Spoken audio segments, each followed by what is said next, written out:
Colonel Mohammad Faisal Hasan Khan, BGBM PSC sector commander, sector সদর দপ্তর, দিনাজপুর।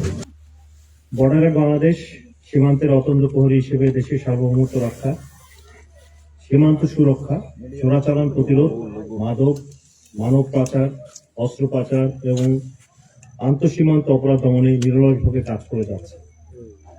একই সাথে প্রত্যন্ত সীমান্ত অঞ্চলে বসবাসরত সাধারণ মানুষের নিরাপত্তা, জীবনমান উন্নয়ন, সামাজিক কল্যাণে বিজিবি সবসময় অগ্রণী ভূমিকা পালন করে আসছে। এই বাহিনীর প্রতিটি সদস্য বাংলাদেশের মহাপরিচালক মহোদয়ের যে মূলনীতি বিজিবি সীমান্তে নিরাপত্তা আস্থার প্রতীক বাস্তবায়নে বদ্ধপরিকর।